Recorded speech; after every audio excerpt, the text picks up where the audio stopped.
rõõm rääkida sellisest asjast nagu 3D kaksik ehk siis Eesti ehitatud keskkonna digitaalne 3D kaksik. Et kuna see kaksiku mõiste on võib-olla inimestele väljaspoolt, kes pole harjunud nende digitaalsete kaksikutega tegutsema võib-olla võõras, siis võib-olla see taust on kahe sõnaga seletaks lahti, et ta on kaksik sellepärast, et kõik see, mis eksisteerib reaalses maailmas, siis digitaalses kaksikus eksisteerib samamoodi. Et sealt tuleb see kaksiku termin. Nii et jah, me räägime 3D kaksikust, aga jah, jutt on siis selle digitaalse või selle reaalse maailma digitaalsest mudelist. Ja ma isegi korra mõtlesin, et ma panen siia ehitatud keskkonna 4D kaksik. Kadri, kes meil slaidid hoolega üle vaatab, siin mul eelmistel slaididel juba juhtis tähelepanu, et ma võib-olla oleks pidanud parandama, ma arvan, et selle oleks ära parandanud kohe sujuvalt. Aga see 4D kaksik on selles suhtes, ma ise räägin sellest 4D kaksikust nii enda mõttes, kui ka mõtted liiguvad nagu nii sedapidi, et meil on ka see ajamõõde on alati juures. Et kuna ehitisregistri andmed ja ehitise platvormil samamoodi andmed on reeglina ajalise mõõtmega, et tegelikult meil on olemas ju ehitise muutumise ajalugu. Ja samamoodi meil on ka tuleviku vaatamise ajalugu, me mitte ei vaata tingimata kaartide või kristallide või kontide pealt, vaid ikkagi lisaks sellele, mis on reaalsuses tänaval, me jalutame ja näeme. Me ju näeme ka seda, missugused ehitusloataotlused on sisse antud. Kui meil tuleb juurde planeeringute pool, me näeme ka seda ju, missugused planeeringud on tulemas. Nii et tegelikult meil selles 3D kaksikus, 4D kaksikus järjest enam hakkab olema võimalust vaadata ka ju tulevikku. Ehk siis näiteks üks väga selge funktsionaalsus on see, et me saame oma planeeritavat ehitist sobitada nii olemasolevasse keskkonda kui ka planeeritavasse keskkonda. Aga need ei ole need teenused, mis kohe esialgu välja tulevad, need liiguvad sammhaaval liigume sinnapoole. Aga enne kui me läheme nüüd 3D kaksiku kallale, võib-olla üks selgitus, et meil on see esimene kaart või kui nüüd tuleb see uus ehituse platvorm välja, siis see kaart, mida te seal näete, on mitte 3D, vaid kahedimensionaalne kaart. Ja põhjus on siin selles, et see 2D kaart on selline kiire visuaalne või annab sellise kiire informatsiooni ja ta on sellepärast, et me kasutame seda kaarti päris mitmetes kohtades ja kui ta oleks selline paratamatult suurem, rohkem informatsiooni sisaldav komponent, nagu 3D komponent on, ta esitab suuremaid nõudmisi nii igaühe arvutile, kui esitab suuremaid nõudmisi ühendusliinidele, sellepärast, et paratamatult 3D informatsiooni on oluliselt rohkem kui 2D informatsiooni, siis me otsustasimegi arendada kaks erinevat komponenti, et see 2D kaart on selline kiire, õhuke, võimalikult lihtne, võimalikult väheste töövahenditega ja 3D kaart on siis see, kus on võimalik rohkem tegevusi teha ja rohkem asju vaadata. Et see sama 2D kaart siin võimaldab vaadata siis ehitiste kohta informatsiooni kiirelt ja võimaldab vaadata katastriüksuste kohta informatsiooni kiirelt. Pikalt ma siin räägin lihtsalt illustreerimaks neid seda, et mida see lihtne ja õhuke tähendab, on see, et näiteks aluskaartideks on võimalik valida ainult Maa-ameti hübriidkaart või siis halltooniskaart. Halltooniskaardi tõime juurde just sellepärast, et kui kellelgi on halb võrguühendus, et jälle seda üle võrgu liigutatavat info hulka vähendada, et süsteemid töötaksid kiiremini, et see oleks võimalik, et ühesõnaga oleks võimalik keskenduda oma tööle, mitte oodata arvuti järele. On väga lihtne siis mõõtmise töövahend, näiteks ma siin olen Tartu Raekoja platsilt suudlevate tudengite purskkaevust silla algusesse mõõtnud välja, see on siis 194 meetrit ja siis kui sealt liikuda üle silla veel, eks ole, kuidas see pindala on, et siin on võimalik teha selliseid lihtsaid mõõtmisi ja kui on soov ühe konkreetse hoone või siis katastriüksuse mõõtmeid kätte saada, siis selleks on vaja ainult see objekt valida ja klikata siis vastavale töövahendile, et ei ole vaja siin ise hakata kõiki neid serve üle jooksma. Näiteks siin mõõtsin Tallinna Raekoja platsi katastriüksuse pindala ja siis ka kõikide servade mõõtmed, see on ühe kliki vajutamine. Et samamoodi on võimalik ka hoonete peale. Ühesõnaga selline väga lihtne vahend, muud töövahendid on üle ekraani liigutamine, siis selle kaardi vaataja asukohta, kaardi tsentreerimine ja sellised lihtsalt, nagu öeldud, need peaksid olema suhteliselt intuitiivsed ja küll levinud praktikad, mida kaardi peal vaadata saab. Nüüd, kui me räägime 3D kaksikust, siis 3D kaksikus on seda pilt, mida te näete, on oluliselt teistsugune, teda on võimalik keerata nii lapiti kui ka teistpidi. Meil siin Jaaniga oli juttu, et hea meelega näitaks ka teile seda 3D kaksikut, aga seda näitamisega juhtuks niimoodi, et see aeg võib-olla läheks liiga pikalt, ma ei tea, Jaan vaatab mulle kavala näoga otsa, et ta võib-olla tahab teile demoga ikkagi teha, aga mina teile näitan ikkagi staatilisi pilte, sest meil endal on need pildid on võetud tegelikult töötavas süsteemis, et meil on oma süsteemides on see juba olemas, et me pole lihtsalt veel selle teie ette seda veeretanud, sest see vajab täiendavat turvatestimist, vajab täiendavat koormustestimist ja nii edasi, et ikkagi see süsteem piisava jõudlusega töötaks, kui sellele 1000 või mõnikümmend tuhat kasutajat peale lendab. Ja kogu informatsioon ei ole mitte ainult ehitiste kohta, ei ole kolmedimensionaalne, vaid ka Maa-ameti kaart, millel need ehitised baseeruvad, on kolmedimensionaalne, et siin näete, on Snellitiigi kallas näha, on näha Toompea nõlv. Et ühesõnaga ka Maa-ameti 3D teenustele toetume siin selle oma 3D kaksiku puhul. Nüüd üks kõrvalepõige, et me kasutame päris palju siin 3D kaksiku puhul terminit LOD, lood, tuleb ingliskeelsest lühendist level of detail või eesti keeles detailsuse aste. See ei ole mitte see, et me kangesti armastame inglise keelt, vaid lihtsalt see on erialane terminoloogia kahjuks. Et selle asemel, et hakata oma sõna leiutama, siin on lihtne lihtsalt selle sama lühendiga edasi minna. Ja lood 0 on kahedimensionaalne vaade, lood 1 on see, kui see kahedimensionaalne vaade, näiteks ehitisalune pind, on korrutatud läbi kõrgusega. Lood 2 puhul on välja toodud juba katuse kald, et lood 3, kõik need väga lihtsustatult praegu kategooriad välja toodud, on siis koos täpsema fassaadi kirjeldusega ja lood 4 on siis, kui on ka mudeli sisu või siis selle objekti sisu on täpsemalt kirjeldatud. Seal on terve hulk vaheastmeid veel ja loomulikult on asi natuke keerulisem, aga põhimõtteliselt on üldiseks arusaamiseks on see ülevaade ehk piisavalt täpne. Ja lood 0 on siis see tase, mida me näitame, ehk siis kahedimensionaalne on see, mida me näitame 2D kaardil, lood 1 on see, mis meil on 3D kaardil olemas juba kõigi ehitiste kohta, mis on ehitisregistris olemas, on meil lood 1 arvutused tehtud. Nüüd järgmiste tasemete juurde lood 2 ja lood 3, kuidas me nende juurde jõuame, sellest ka natukene edaspidi. Aga võib tekkida küsimus, et mis me siis selle ise kuubikutega teeme, et majad elus on suhteliselt erinevad. Esiteks on muidugi see, et kui me võtame sellise maja, mis isegi on juba kuubik, see on Tallinna Tehnikaülikooli õppehooned, et siis 3D pilt annab ikkagi üsna täpselt juba ka seda reaalse elu pilti edasi. Samamoodi nagu 2D kaardi peal, 3D kaardi peal klikkides saata sellise kiire ülevaate, mis objektiga tegemist on. Aga on näha ka näiteks see, et täna kell 13.19 langevad majade varjud üksteise peale just sellisena, nagu nad langevad, madal päike, ehk siis see varjutamine toimub päris tuntavalt. Et ühesõnaga on võimalik isegi juba selle väga lihtsa lood 1 taseme pealt vaadata seda, et kuidas hooned üksteist mõjutavad. On muidugi näha ka see, et siin kahel hoonel või kahel korpusel on puudu kõrgusinfo.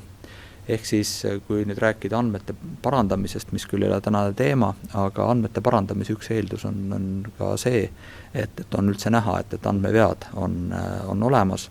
Ja kaardi pealt, 3D kaardi pealt on väga selgelt torkavad ka need andmevead silma. Muidugi järgmised sammud on siis see, et see andme parandamine peab olema lihtne ja selleks peab olema motivatsioon. Aga need on juba teised teemad, et ka nendega me tegeleme. Kui nüüd liikuda edasi, nagu näete, et aluskaardid on erinevad, siin üks on hübriid, teine on siis kaardi moodi, et ka see on kõik ikkagi 3-dimensionaalne.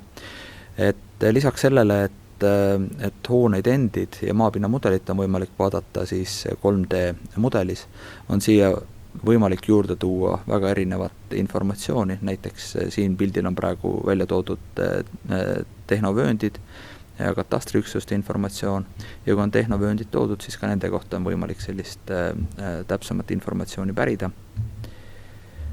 Samamoodi on ehitusgeodeetiliste uuringute informatsioon välja toodud, et nii palju kui seda on võimalik registritest tuua. On võimalik välja tuua näiteks Maanteeameti informatsioon, siin on välja toodud teed, sillad, bussipeatused, ülekäigud ja siin on ka hüdrandid, et ka samamoodi jälle, kui on mingisugune objekt olemas, siis on võimalik selle peale klikata, selle kohta informatsiooni pärida. Aga need on kõik sellised valdkonnad, mis on teil endal võimalik siis mängida ja vaadata, et kuidas neid asju paremini kätte saab, et peaks olema üsnagi intuitiivne. Ja niisamuti nagu 2D kaardi peal on mõõtmise tööriistad, on ka siin mõõtmise tööriistad, nagu näete, siin on siis ühe korpuse otsa sein ära mõõdetud. Nüüd see kõik, mida ma enne näitasin, oli see, et mida te näete oma ekraanilt.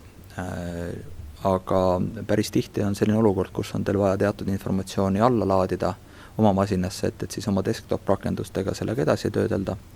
Ja ka selleks on nüüd 3D kaksikus, mitte nüüd kohe esimeses versioonis, mis teie ette tuleb, aga saab olema teenus, et valite ekraanilt mingi ala ja siis on teil võimalik siis valida, mis formaadis, kas CDGML-is või mõnes muus formaadis ja mis objektid saate siis enda masinasse alla laadida. Et sellega siis edasi tegeleda. See pilt ma mõtlesin, kas teile näidata või mitte näidata, aga siis ikkagi mõtlesin, et näitan. Ühesõnaga, see on Tallinna vanalinna vaade.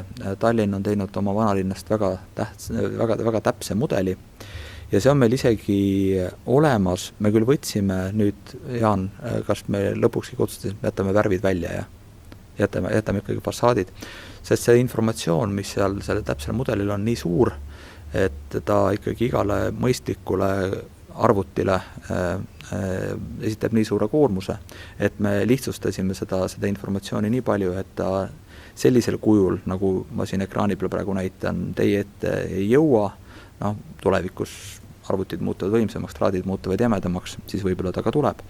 Aga praegusel hetkel me lihtsustasime selle mudeli ära, aga Tallinna vanalinna on teil võimalik vaadata ka üsnagi detailselt. Et ühesõnaga, et neid kõrgemaid loodtasemeid on võimalik ka niimoodi vaadata, et juba on see informatsioon toodetud.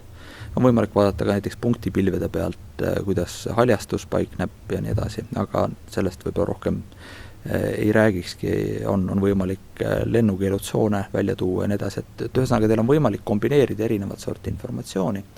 Aga nüüd nagu ennist mainitud, et on võimalik vaadata oma planeeritud hoonet juba kuidas see olemasolevasse keskkonda sobitub ja selleks teil ongi võimalik oma masinast laadida üles IFC fail, mis peab olema georefereeritud ja siis ta paigutubki juba sellesse keskkonda, mis meil on olemas, et faili üleslaadimine või lohistamine ja siis ongi võimalik vaadata seda oma mudelit selles 3D kaksikus. Me küll tõenäoliselt 3D kaksikus kuvamiseks lihtsustame selle mudeli hästi maha, et jälle mitte vedada neid gigabaiti informatsiooni traate mööda üles-alla, et selle tõttu on vaja lihtsustada, aga igal juhul see on see viis, kuidas hakkab siis ka informatsioon 3D kaksikus muutuma järjest täpsemaks, järjest täiuslikumaks ja loomulikult püüame ka automaatselt võimalikult palju ka kõigi muude hoonete täpsusastet viia loodühest ülespoole. Ja see on minu poolt kõik. Kui teil on küsimusi, siis Jaan ilmselt esitab need. vaatasin, et Jaan jookseb saalist välja. Siin suures tühjas saalis seismine on suhteliselt selline sürreaalne ja kujutad ette inimesi kuulamas, aga eks siis on nagu telestuudio. Aitäh, Taavi, väga hea ülevaate eest. Loomulikult oleks ägedam seda laivis demoda, näidata, kuidas see liikumine ja asi seal toimib, sest väga palju on panustatud selle 3D-kaksiku tegemisse ja ta töötab mobiilis ka, on ju? Jah. Et kohati isegi võib-olla mobiilis paremini, kuna GPU-d mobiilidel on, nutitelefonid on isegi võimsamad kui võib-olla tüüpilisel kontori läpakal. Aga jälle, Taavi, küsimusi. Mul on siin mõned küsimused jäänud ka ennevast korrast üles, kuna me oleme praegu üsna hästi graafikus ja meil veel aega on, siis võtame mõned küsimused ka nii-öelda sellest esimese ettekandega seoses. Ja siin on üleval 10 inimest on hääletanud selle küsimuse puhul. Kuidas on kavandatud võrguettevõtteid motiveerida registrisse kvaliteetseid andmeid esitama? Kas osapoolte õigused, kohustused ja vastutused on läbi mõeldud? See on teema, mida on võimalik väga pikalt vastata, aga ma siin piirduks selles suhtes lihtsa vastusega. Et kui ma nüüd mingi 2,5 aastat tagasi siia majja tulin ja sellest Majandus- ja Kommunikatsiooniministeeriumi majja ja jutt hakkas sellest võrgurajatistest liikuma, siis üks selline juhtiv hüpotees oli see, et seda võrgurajatiste informatsiooni ei ole võimalik kunagi kokku saada normaalselt. 2 põhjust oli see, et üks oli see, et võrgurajatiste informatsioon on ebatäpne. See selles suhtes on aktsioom füüsikatundidest teame kõik, et kõik mõõtmised on ebatäpsed, aga selle informatsiooni me saame muuta täpseks või kasulikuks siis, kui me lihtsalt teame, missugune on see ebatäpsuse kategooria, ehk siis me toome täpsusklassi juurde ja need täpsusklassid meil võrgurajatise andmetel ongi kategooriast D, kus on 10 meetri raadiuses kuni kategooriani A, mis on 8 sentimeetri täpsuses ja konkreetselt geodeedi poolt üle mõõdetud. See oli siis üks takistustest, mis tegelikult on pseudotakistus. Ja teine takistus oli see, et kuidas jagunevad osapoolte geodeedid, võrgurajatise või võrguvaldajad ja nii edasi vastutus. Mis on tegelikult veel pseudom takistus, sellepärast, et see, kui me teeme töövahendi, kuidas mingit asja paremini hallata, see ei muuda vastutuse jaotust. Vastutuse jaotus tuleb tsiviilõigusest, nii nagu ta alati on tulnud. Lihtsalt meil muutuvad süsteemid läbipaistvamaks ja mugavamaks. Ja kui nüüd siin rääkida sellest vastutusest ja kohustustest, ma keeraks selle jutu pigem niipidi, et mis on kellegi huvid. Et paralleel siin on võib-olla see, et kui ma lähen üle rohelise tulega, lähen üle tee ja üle keegi rajaline auto alla, siis kindlasti ei ole see minu vastutus, et see auto mul otsa sõidab. See on selle autojuht on süüdi, autojuhi vastutus on, et ta mul otsa sõitis. Kas see on minu huvi auto alla jääda? Mul on roheline tuli, mul on ülekegi rajal, mul on kõik õigused, ma võin seda teha. Ma arvan, et enamus inimesi ei astuks tee peale sellise hetkel, et nii samuti, et vastutus on kindlasti oluline termin, aga pigem siin on see, et mis on inimeste huvi hoida andmeid õiges kohas. Ja nagu siingi selles eelnevas näites on huvi ära hoida õnnetust, ka näiteks üks motivaatoritest on hoida ära õnnetusi. Et üks suuremaid motivaatoreid selle võrgurajatiste andmebaasi ehitamisel on see, et kopajuht kogemata ei kaevaks üles kaableid, mida ta ei peaks üles kaevama. Ja kahjuks selliseid juhtumeid Eestis on olnud siin, kuidas üks suur linn on olnud päev otsa pimedas, sellepärast et kaabel kaevati üles, mida ei ole vaja kaevata. Eestis õnneks ei ole olnud selliseid juhtumeid, aga siin Euroopas on ka hiljutistest aegadest olnud täiesti traagilised sündmused, kus on vigastatud gaasitrassi ja selle tulemusena on kortermaja kokku langenud plahvatuse tõttu hulga hukkunutega. Et ühesõnaga selle informatsiooni, et meil on jagatud informatsiooni ja me teame, kus need kaablid kulgevad, selle väärtus on kõigile osapooltele päris suur. Sest alati võib ju ka võrgu valdaja öelda või kaabli valdaja öelda, et kopajuht kaevas üles, tema vastutab, tema süü on vaja, temal on vaja see asi korda teha, aga ma arvan, et ka see võrguvaldaja ole huvitatud sellest, et tema klienditeenindus ujutatakse üle kõnedega, et miks ma oma pilti ei näe või millal ma jälle saan oma arvutist internetile ligi. Et lõppkokkuvõttes on kõigi huvi see, et andmed oleks ühes kohas koos ja kui nüüd praegu oleme rääkinud erinevate osapooltega, siis mul on tunne, et see arusaamine sellest huvist on kõigil olemas. Nüüd ma küll ütles, et ma vastan sellele küsimusele lühidalt, et võib-olla see illustratsioon on see, et kui ma oleks pikalt vastanud, siis oleks läinud veel pikemalt. Ma just tahtsin sult küsida, et kas see oli see lühike vastus, aga selge see, et see on oluline teema ja ega palju lühemalt seda vastata vist ei saagi. Aga lähme siis ruttu 3D-kaksiku teemadele edasi küsimustele. Siin on küsimus, et kas tulevikus on 3D-kaksikus võimalik saada infot ka tehnovõrkude paiknemise, sügavuse, rohevõrgustiku liigituse ja muu taolise kohta? Võrgurajatiste kohta, jah.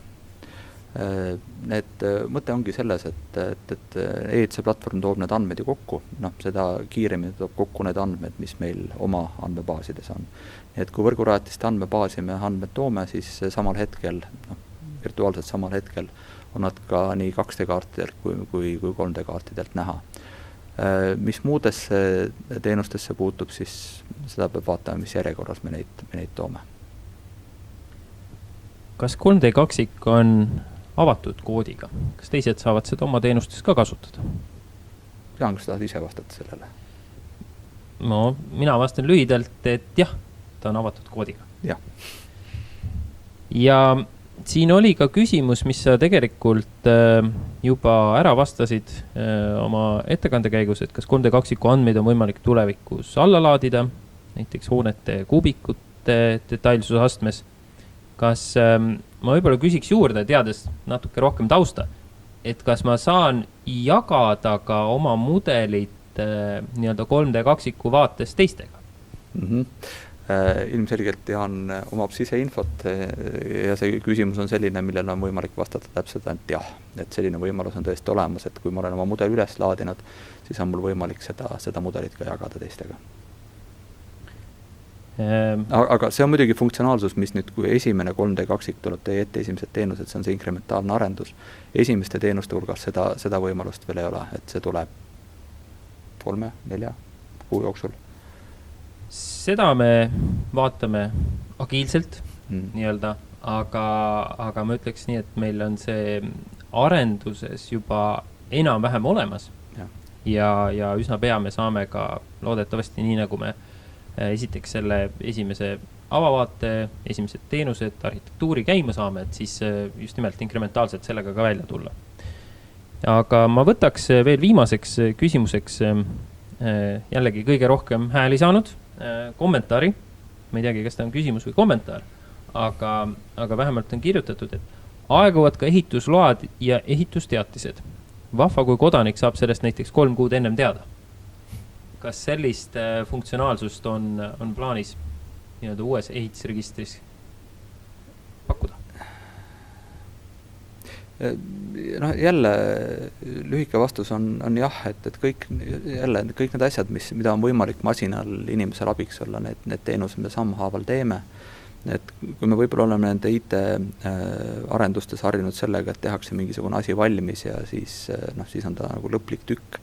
Et me ikkagi sellest loogikast liigume eemale, et sellise projektipõhisest arendusest me ikkagi liigume tootepõhisesse arendusse, kus toode järjest pidevalt areneb ja kindlasti see funktsionaalsus on meil iseenesest planeeritud arendusse, aga ma lihtsalt julgustan teid kõiki, kes te süsteemi kasutate, et meie teeme ta valmis oma parima teadmise järgi teie tagasiside põhjal ka testides ja piloteerides erinevate kasutajagruppidega me saame mingisugust tagasisidet.